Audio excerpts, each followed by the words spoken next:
অধ্যাপক ডক্টর ইউনূসের নেতৃত্বাধীন বাংলাদেশের অন্তর্বর্তীকালীন সরকারের সঙ্গে ঘনিষ্ঠভাবে কাজ করছে যুক্তরাষ্ট্র। তাছাড়া দেশটির চলমান পরিস্থিতির দিকে যুক্তরাষ্ট্র ঘনিষ্ঠভাবে নজর রাখছে বলেও জানিয়েছেন হোয়াইট হাউসের জাতীয় নিরাপত্তা যোগাযোগ উপদেষ্টা জন কির্বি। হোয়াইট হাউসে আয়োজিত সর্বশেষ ব্রিফিংয়ে এসব কথা বলেছেন তিনি।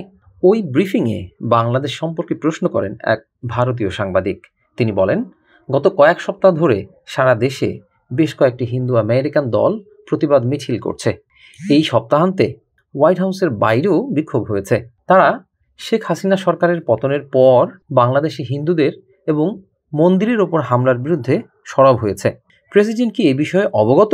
জাতিসংঘে তার বন্ধু এবং বাংলাদেশের অন্তর্বর্তী সরকার প্রধান ডক্টর মোহাম্মদ ইউনূসের সাথে দেখা করার সময় তিনি কি এই প্রসঙ্গটি উত্থাপন করেছিলেন? জবাবে জন কির্বি বলেন, আমরা এটি খুব খুব খুব ঘনিষ্ঠভাবে দেখছি এবং প্রেসিডেন্টও ঘনিষ্ঠভাবে ঘটনাগুলোর দিকে নজর রাখছেন। সাবেক প্রধানমন্ত্রীকে ক্ষমতাচ্যুত করার পর বাংলাদেশের নিরাপত্তা পরিস্থিতি কঠিন হয়ে পড়েছে এবং চ্যালেঞ্জ মোকাবিলায় তাদের আইন প্রয়োগকারী এবং নিরাপত্তা পরিষেবার সক্ষমতা বাড়াতে আমরা অন্তর্বর্তী সরকারের সঙ্গে ঘনিষ্ঠভাবে কাজ করছি। যুক্তরাষ্ট্রে স্থানীয় সময় বৃহস্পতিবারের ওই ব্রিফিংয়ে তিনি আরও বলেন, আমরা সকল বাংলাদেশি নেতার সাথে যোগাযোগের সময়ও এ বিষয়ে খুব স্পষ্ট ছিলাম যে ধর্মীয় ও জাতিগত সংখ্যালঘুদের সুরক্ষা খুবই গুরুত্বপূর্ণ এবং অন্তর্বর্তী সরকারের নেতারা বারবারই ধর্ম বা জাতি নির্বিশেষে সকল বাংলাদেশিকে নিরাপত্তা দেওয়ার প্রতিশ্রুতি দিয়েছেন। আমরা তাদেরকে এ কাজে সহায়তা করতে চাই। এদিকে যুক্তরাষ্ট্রের পররাষ্ট্র মন্ত্রণালয়ের এক প্রতিবেদনে উল্লেখ করা হয়েছে, 2023 সালে বাংলাদেশে সেভাবে কোনো সন্ত্রাসী তৎপরতা ঘটেনি। তবে তৎকালীন সরকার সন্ত্রাসবাদের নামে বিরোধী দলীয় অনেক রাজনৈতিক নেতাকর্মীকে গ্রেফতার করেছে।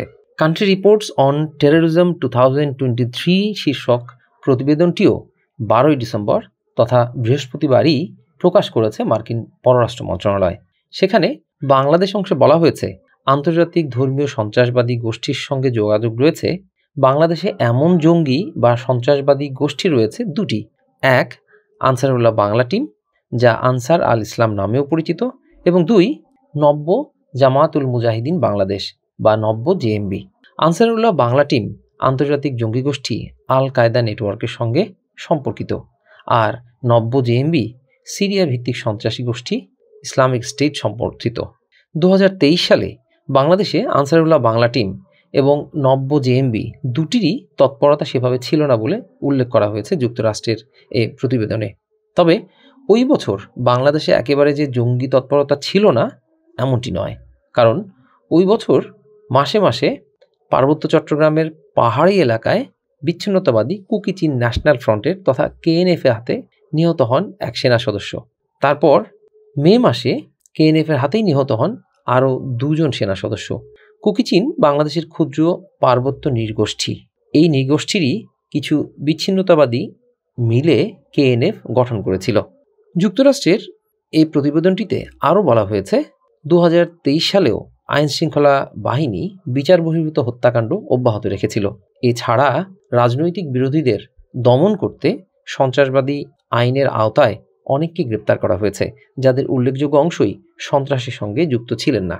মার্কিন প্রতিবেদন বলছে, 2023 সালে সন্ত্রাসী তৎপরতার অভিযোগে মোট 165 জনকে গ্রেফতার করা হয়েছে।